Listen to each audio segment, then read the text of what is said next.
হ্যাঁ দাদা তুমি উঠি না।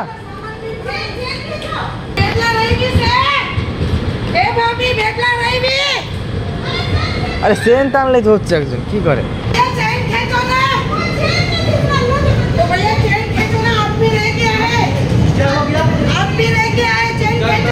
আমাদের আজকের হিরো ওই মহিলাগুলোর উদ্ধার করার হিরো আজকে। আমরা এখন আছি অন্ধ্রপ্রদেশের বিজয়নগরম শহরে। ইতিহাস প্রসিদ্ধ এই শহর, চারিদিকে শুনশান ফাঁকা। বিজয়নগরম রেল স্টেশন, এখন বাজে রাত প্রায় 12টা। আর আমাদের এখানে আসার একটাই কারণ, আমরা আজ বিজয়নগরম থেকে ট্রেনে চেপে যাচ্ছি পুরী জগন্নাথ ধাম পরিদর্শন করার জন্য। আর আমাদের হাতে সময় আছে একটুখানি, কারণ আমাদের ট্রেন রাত 12:30টায় আর এখন বাজে 12টা। তাই ভাবলাম এই বিজয়নগরম স্টেশনের যে পরিবেশটা, রাতের পরিবেশটা তোমাদের সাথে শেয়ার করি। সাউথ ইন্ডিয়ান অন্ধ্রপ্রদেশের প্রতিটা জায়গা আমার খুব ভালো লাগে, কারণ এখানে প্রতিটা জায়গা খুব নিট অ্যান্ড ক্লিন, সবসময় নিট অ্যান্ড ক্লিন থাকে। রাত 12টার চিত্র জাস্ট অসাধারণ, রাস্তাঘাট একদম পরিষ্কার। আর এই যে কিছু কিছু লোক শুয়ে আছে এখানে, মানে হাই একদম পরিষ্কার। বিজয়নগরম, ওই দেখো বিজয়নগরম লেখা আছে, বিজয়নগরম।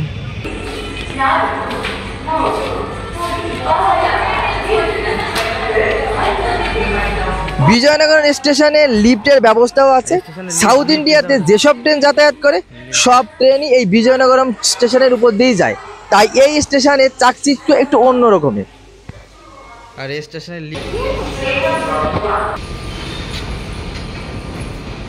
আর এই পাশটার দিকেই আমরা যাব। এইটি হচ্ছে পুরী যাওয়ার রাস্তা।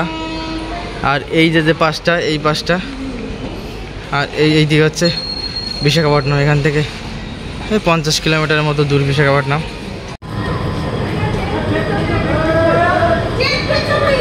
হ্যাঁ দাদা তুমি উঠি না।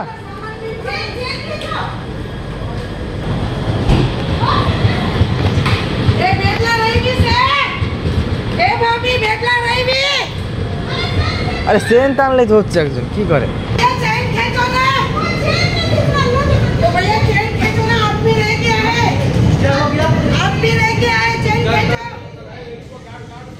আমরা যখন ট্রেনের জন্য অধীর আগ্রহে বসে আছি, হঠাৎ ঘটে গেল এক আজব ঘটনা। অন্য একটা ট্রেন স্টেশনে পৌঁছালো, হঠাৎ দেখলাম দুটো মহিলা ট্রেনের পিছনে ছুটছে আর চিৎকার করছে। দৌড়ে গেলাম সেখানে, শুনলাম তাদের একটা লোক ও কয়েকটা লাগেজ ট্রেনে রয়ে গেছে, তারা নামতে পারেনি। তাই তারা ট্রেনকে থামানোর জন্য চিৎকার করছে। আর তখনই এই কথা শোনার সঙ্গে সঙ্গে আমার জিতু দাদা সেই লোকটা আর লাগেজগুলো উদ্ধার করার জন্য চলন্ত ট্রেনে উঠে পড়ল। কয়েকটা লাগেজ চলন্ত ট্রেন থেকেও নামাতেও সক্ষম হয়েছে, কিন্তু লোকটাকে নামাতে পারেনি। মহিলাগুলো চিৎকার পিছনের গার্ড শুনতে পেল, আর তিনি ট্রেনটিকে থামানোর সংকেত দিল। ট্রেনটা থেমেও গেল। মানে আর কেউ সাহস পাচ্ছে না ট্রেনটা টানতে। মহিলাগুলো চিৎকার পিছনের গার্ড যখন শুনতে পেল, তিনি একটা সংকেতের মাধ্যমে ট্রেনটিকে থামিয়ে দিল। আর তখনই মহিলা এবং লাগেজগুলো নামাতে পারলো ট্রেন থেকে।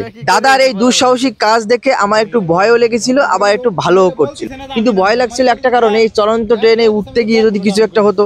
আর তাছাড়াও যদি ট্রেনটা না থামাতো, উনি যদি চলে যেত, তাহলে কি হতো, আমাদের পুরী যাওয়াটাই ক্যান্সেল হতো। কারণ আমাদের ট্রেন আর কিছুক্ষণের মধ্যেই ঢুকে পড়বে, আমরা সেই ট্রেনে উঠবো।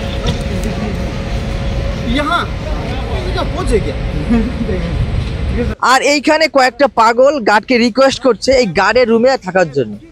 মানে এটাকে পাগল না ম্যাড আমি বুঝতে পারলাম না, কারণ কোনো গার্ড তার পিছনে কাউকেই নেওয়ার অ্যালাউ নেই বা নেয় না, কারণ এটা তাদের জীবনহানির একটা বিষয় থাকতে পারে। কারণ এখান থেকে একটা স্টেশন থেকে আর একটা স্টেশন অনেকটা দূরে অবস্থিত, মাঝখানে কি হবে না হবে কেউ নেয় না, কিন্তু এরা বারবার সে রিকোয়েস্ট করছে পাগলের মতো। ওই গার্ডরে বলছে কি, স্যার এখানে উঠতে দাও, এখানে উঠতে দাও, ওই পিছনে উঠতে দেয়। পাগল মাগল নিয়ে পুরো ম্যাড, এগুলো পুরো ম্যাড। আমাদের আজকের হিরো ওই মহিলাগুলোর উদ্ধার করার হিরো আজকে। মানে আমি বললাম যে যদি দাদা চলে যায় আমাদের ট্রেনটা মিস হয়ে যাবে।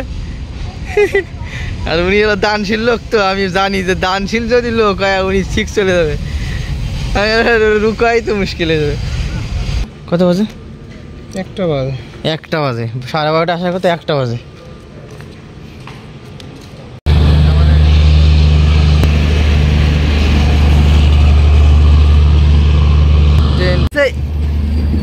আমাদের আছে S4 9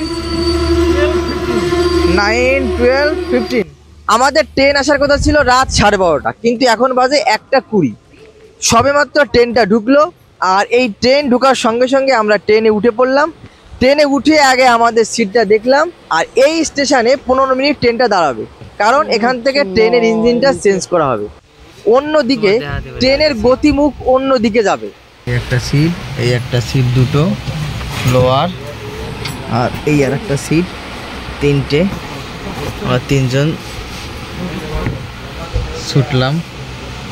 এবার অনেক রাত হয়েছে, এখন ধরো এই তো এখানে ঘুমাবো। জয় জগন্নাথ বলে যাচ্ছি, একদম কালকে সকালে দেখা হবে। খুব সকালে আমরা পৌঁছে গেলাম পুরী। এইটা হচ্ছে পুরী স্টেশন। এখন আমাদের হোটেল খুঁজতে হবে।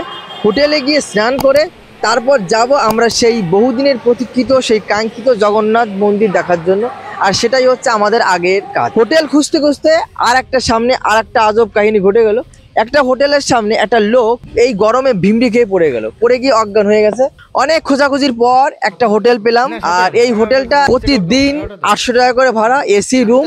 পুরীর কোথায় রুম নিলে কম ভাড়া, কোথায় হোটেল নিলে জগন্নাথ মন্দির কাছে হবে, কোথায় হোটেল নিলে পুরীর সমুদ্র সৈকত কাছে হবে, আর এই সব তথ্য তোমার যদি জানতে হয় তাহলে আমার সাথে থাকতে হবে। আর আমার সাথে থাকা মানে আমার এই চ্যানেলটাকে সাবস্ক্রাইব করতে পারো, কারণ পুরীর সব খুঁটিনাটি তথ্য আমি নেক্সট ভিডিওতে তোমাদের বলবো। কাঙ্ক্ষিত সেই জগন্নাথ মন্দির দর্শনের সমস্ত যে নিয়মাবলী, সেই নিয়মাবলী তোমাদের আমি জানাবো। তার জন্য আমার সাথে সাথে সবাই থাকো। নতুন একটা ভিডিও নিয়ে খুব তাড়াতাড়ি তোমাদের সাথে দেখা হবে। ততদিনে ভালো থেকো, সুস্থ থেকো, সাবধানে থেকো। নমস্কার।